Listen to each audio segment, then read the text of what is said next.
Hello and welcome once again to Strong at Home. I'm Dr. Brenda Murphy and I'm an educational psychologist with SailAway Learning and Academy. We are so glad that you've joined us today because we're having a roundtable discussion once again about so you want to homeschool. And so this is for you if you are thinking about homeschooling for the first time. You're considering it as a temporary solution in the midst of the uncertainty that we're all experiencing at the beginning of the 2021 school year. So I brought along a couple of our staff members. We're going to welcome them here with us right now. There is Jackie Moreno, who is on our staff here at SailAway Learning and Academy. She is a classroom teacher, and some of you may have met her very early on in the Strong at Home series as she shared some of the things that were going on in her distance learning classroom with students here at the SailAway MicroSchool. And also joining us again from a prior session is Dawn Cooper, who is also on our staff here at SailAway, and she works with our marketing and design. And she was a homeschool parent as well during part of her children's education. And of course, I was a home educator as well. For those who may not know, I have 5 sons. I know, I survived. There was a time I wondered about it, but I did survive. They're all grown now. However, each one of those children was different. The reasons that I began homeschooling and the reasons that I continued for K through 12 for 4 of them. One of them had a very checkered academic career. He was in public school, private school, homeschool, public school, and so he had a little bit of everything as far as educational experiences go. And so every season was different, just like for you today. This season is different for you. So I'm going to ask Jackie and Dawn to talk about some of the seasons in their lives and why they homeschooled and a little bit about their homeschool career. So, Jackie, would you start our conversation? Um, yes, I homeschooled. There's a lot to talk about. I know. There's so much. I homeschooled. I started homeschooling because I wasn't ready to send my baby to school. I That's love just a completely selfish thing. And I knew that he had had some challenges. I knew that he had some issues that I hadn't been able to quite put my finger on yet. And I thought, well, let's give this thing a shot. And you have to, if you in Tennessee, the rule is that in order to go into first grade in a public school, you have to have gone to kindergarten in the public school. So I knew that I was in for 2 years if I made that choice. And my husband supported me and said, let's do it. And I had a couple of friends that were doing it as well, and their kids were the same age. So, had a little support there. So I decided with him that it was in his best interest, and I really felt like I could do elementary school. And I did stop at my kids went into school in 5th grade. Okay, tell us a little bit about your background, Jackie. That'll help perhaps why you and your husband made some of the decisions that you made. Well, we're both trained educators. I graduated from University of Tennessee, Knoxville, and way back when. Don't want to really tell you the year for that. I was in secondary education. He's a chemistry teacher, so secondary education. We knew we could, we had an idea of what we were doing. I had done some extra study with learning disabilities in school, some extra psychology classes and things like that. So felt a little more qualified probably than some of my friends did, but at the same time scared to death. And not really sure where to start, not really sure how to keep everything going.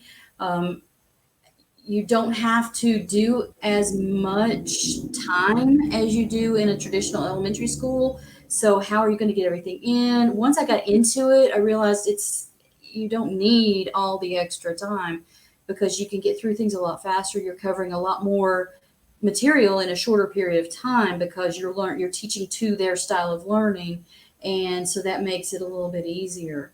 So And also, Jackie, with your oldest son, whom I know, that you were able to spend some time in areas that normally in a public school would not have been invested in that particular kind of time.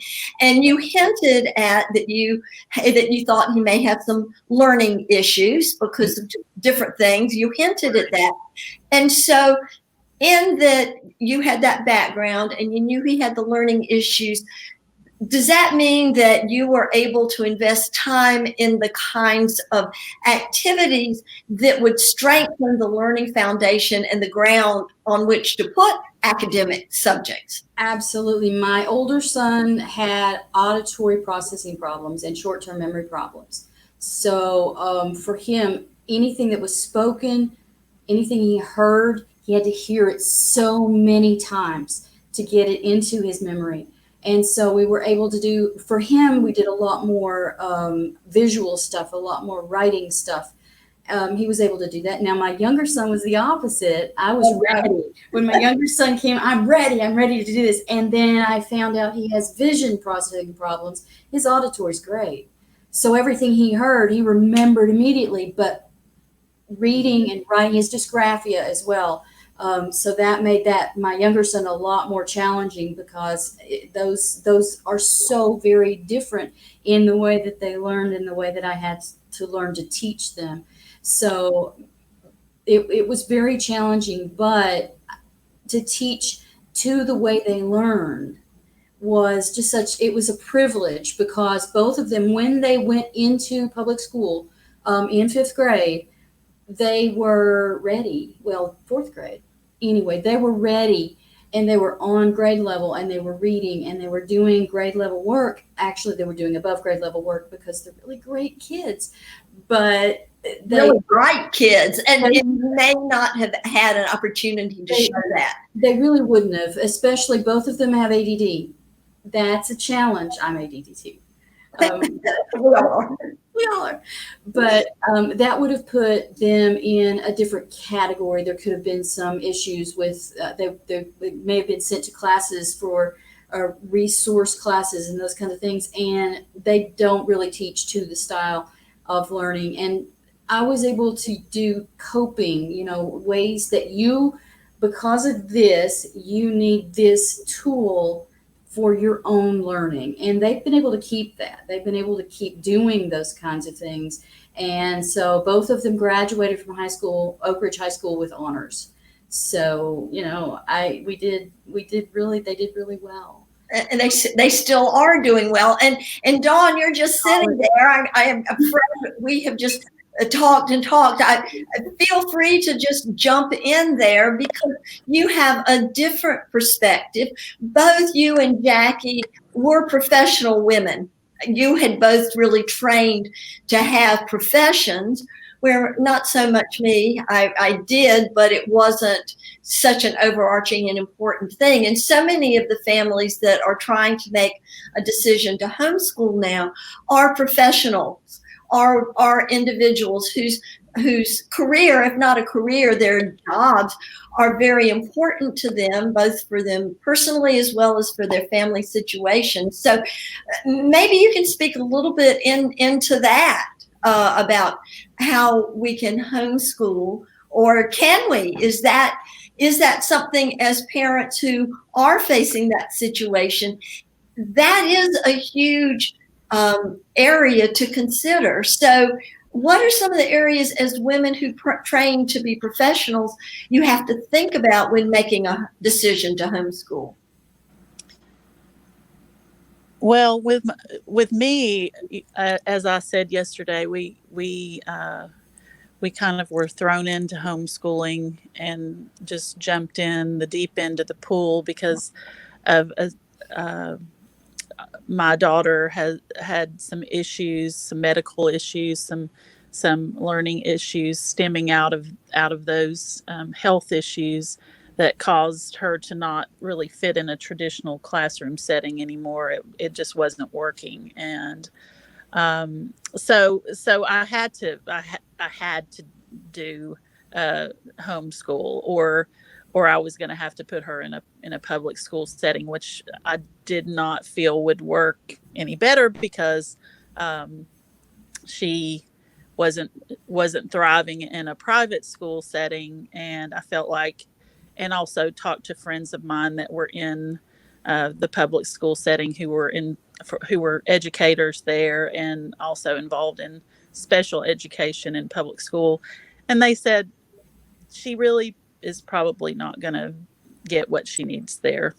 Privately, this is what they told me. So I just had to jump in, and as far as work, because I do graphic design and creative work, I was able, and I'd already been working from home some in the companies that I worked for. I was able to kind of transition easily into working at home. Of course, it's a scheduling challenge and those things. And eventually I ended up scaling way back and just focusing on her because her needs were greater than what I could do and work a full-time job. So it's going to depend on your child. It's going to depend on your job and those things. I know some people, they don't have any choice. They have to keep working. And I was able to kind of scale back and do work in different ways. So that was a blessing to our family, and to being able to homeschool her. And then of course we reduced cost by bringing my other daughter home out of private school after several years. And you do what you have to do for your child. And it sounds to me, Dawn, as you're telling your story, that you really were in the similar boat to all these millions of parents that are experiencing this. They did not have a choice. I mean, theirs was even more of a they did not have a choice because the schools weren't open. And you also had no choice for you. And we have a lot of homeschool families that come to us in that same situation. Actually, that was the birthing of Strong at Home, was knowing how many families do not want to, nor have ever planned to homeschool, but yet that is the only choice they can make, or they're compelled to, such as where we are right now. So these are very important situations for families to hear that, yes, life was not the way you expected it to be. But Dawn, I hear that you have made some good choices, at least for you feel for your family, and things are okay. And sometimes better than okay. Yes. And, I would say this, for people that are in that situation, I think the number one thing is, like I said yesterday, getting to know what your child needs and making decisions based out of that, and what is best for your family, but also finding support outside that you feel is trustworthy. There's a lot of homeschool groups. There are homeschool moms that have been doing this for years. And if you can find some people that are in similar situations to you, and also have already walked through some things that can just be your support system as you're trying to learn. And you don't have to know everything going in. And I know that's hard for some personality types. You want the plan and you want everything lined out. And honestly, what thing in life is like that? You really don't have. I think sometimes we imagine that we have more control than we do. So I had to learn that, I can't control everything, and I have to take things a day at a time. And there's going to be some good days, and there's going to be some bad days, and you're going to second guess yourself and all these things. But if you take it a day at a time and do as much planning as you can, and get yourself a good support system, you can move forward, and things will start to come together, and you'll feel better as you go along. If you're feeling totally panicked right now about making the choice to homeschool. Yeah. And Jackie, do you want to add anything there to that, to what Dawn has said, other than, yeah, I agree, because I kept seeing you nodding your head in agreement. Yeah, you need people around you. You need some folks that can help. I mean, I found you. We were Me too. yeah. It was not easy, and I had been with an educational psychologist before and got great stuff. Don't get me wrong, got great stuff and was doing all the great stuff, but found you, and kind of everything kind of clicked together. And then I started meeting people. You did the Con Ed meetings, the continuing education meetings, and I met some people that were a little further ahead of me in the journey and had been dealing with some other things. Some people, they had kids with learning disabilities as well. And so it was the problem that you get as a homeschool mom sometimes is that you feel really alone. It's like a teacher in a classroom full of, in a high school or middle school classroom. You close that door at the beginning of the class and you are alone in that class. And got 30 kids in there. And you get that way as a homeschool mom too, and you're alone. And if you don't reach out, if you don't start finding people, or even online support, Facebook groups, anything, of course, you could call here, and there's a lot of help that you can get from the SailAway folks here. But finding people that can help you on your journey, finding people that can keep you motivated and encourage you as well. I mean, I don't know about Dawn, but there were times when I thought my child is never going to do well in life. Today is just a bad day. He's not going to make it. I have failed as a homeschool mom. And then, there are other mountaintop days, but there are days when you just need somebody to say, I've had days like that, and tomorrow's going to be better. Yes, absolutely. We all need that. We all need that. And there are so many options in homeschooling. And I know you'll find this hard to believe that our time is up for today. What great information. We will obviously depend on you as we're going forward, sharing with families that are new to homeschooling and coming from a very different perspective. Like both of you were in a public school or private school arena. So no matter where we are, I believe that we are blessed wherever we are. And so at the end of all of our Strong at Homes, we always end that way, because I think that is so vital. Without that, we are nowhere, no matter where we are, whatever our decision. So the Lord bless you and keep you. The Lord make his face shine upon you and be gracious to you. The Lord lift up his countenance upon you and give you peace.